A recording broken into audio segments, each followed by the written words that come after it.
Controversial influencer Andrew Tate was sentenced to an additional 30 days of incarceration in Bucharest, Romania, after a Romanian judge granted prosecutors another request to extend the detention. The social media star and martial arts fighter is being held with his brother Tristan and two Romanian women. Tate has been detained in the country for weeks as prosecutors investigate a case of illegal actions and venereal defilement. So, what are the details behind his detainment? And what is the whole story behind this puzzling social media scandal? That's what we're going to spill in today's video and more. But of course, before any of that, make sure first that you subscribe to our channel and hit that notification bell for more updates and videos like this. Now, let's jump in. Tate, 36, a British UK citizen with 4.7 million Twitter followers, has reportedly moved from England to Romania in 2017, hoping to live where corruption is accessible for everybody. A Romanian anti-organized crime spokesperson said prosecutors requested that Tate and his alleged accomplices be detained for another month while investigators continue gathering information. The defendants will likely appeal the extended sentence, which their attorney called totally unjustified. All four lost an appeal last week at a Bucharest court, which ruled to uphold a judge's December 30 move to uphold an earlier decision to extend their arrest from 24 hours to 30 days. Despite false reports on TikTok, they deny the allegations against them. A message posted to Tate's Twitter feed on Thursday claimed, "I'm in detention as they look for evidence," which he says won't be found because we are not guilty.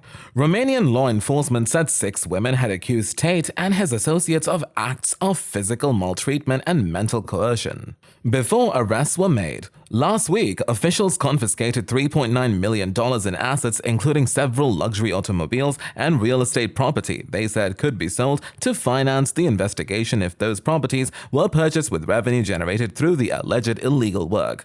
Cars including a Rolls-Royce, Mercedes-Benz, and BMW were seen being removed from the Tate compound on Saturday to be moved to a storage facility, Reuters reported. Eugene Vidiniak represented the brothers, said there is no evidence to support the allegations against them and their co-accused, and said his social media profile he has put out cannot be used as evidence in a criminal trial because it may not reflect who they really are. Tate and his brother have built a popular lifestyle brand on the concept of hypermasculinity. They host podcasts and retreats geared towards enhancing that brand. A woman who claimed Tate physically offended her in England in 2013 showed authorities a very rude and disregarding message according to a Vice report last week. He was reportedly arrested in 2015, but released. She was one of 2 women who told Vice that Tate had mistreated them. In 2017, Tate also wrote a controversial and brow-raising tweet that generally offends women. Tate clarified he wasn't condoning the venereal act, but added, "If I left $1 million outside my front door, when it got stolen, people would say, 'Why was it there? Irresponsible.'"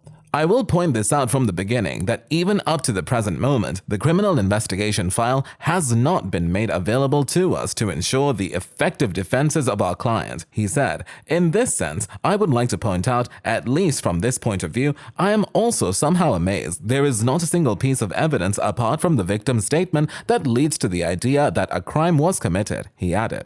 For context of what they actually did, in a translated press release, officials said that the Tates recruited victims by making them believe they were interested in genuine relationships, then transported them to live in houses where they were under constant surveillance and forced to act in inappropriate videos under threats of battery.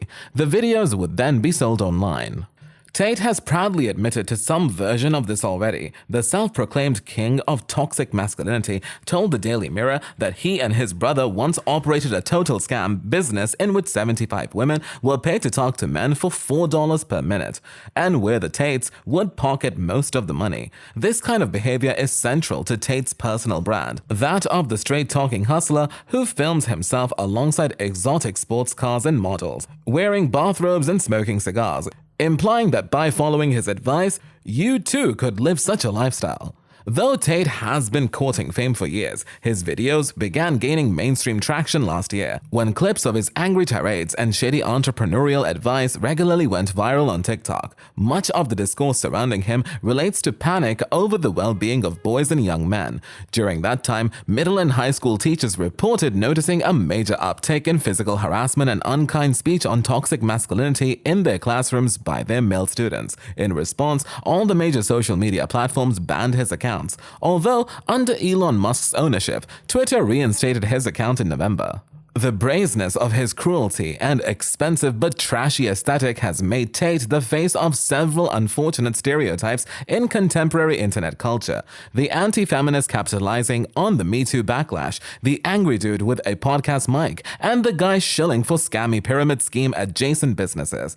It also makes him extremely easy to make fun of, which is what happened when on December 27, he tweeted a climate activist Greta Thunberg in an attempt to brag about how terrible his sports cars are for the environment. To put it all in summary, here's a timeline of how social media personality and ex-kickboxer Andrew Tate found himself detained in Romania until at least the end of February and potentially facing years in prison. April 2022. Romanian authorities launched an investigation into Tate and his brother Tristan and reportedly raided Tate's Romania home, where he was allegedly holding 2 women captive, after being tipped off by the US Embassy that an American citizen was being held against their will. August 25, 2022. Tate denied he held women captive or committed any wrongdoing in an interview with Tucker Carlson, claiming the raid was an act of swatting, a false report of a crime to authorities. November 18, 2022. Tate returned to Twitter, ending a 5-year ban after Elon Musk loosened the platform's reins on hate speech, a move that also reinstated the accounts of Donald Trump, Kathy Griffin, and Jordan Peterson. December 29, 2022. Tate, his brother, and 2 other individuals were detained by Romanian authorities for a 24-hour period on illegal work charges, with 6 victims identified, though local laws prevented authorities from naming the suspect.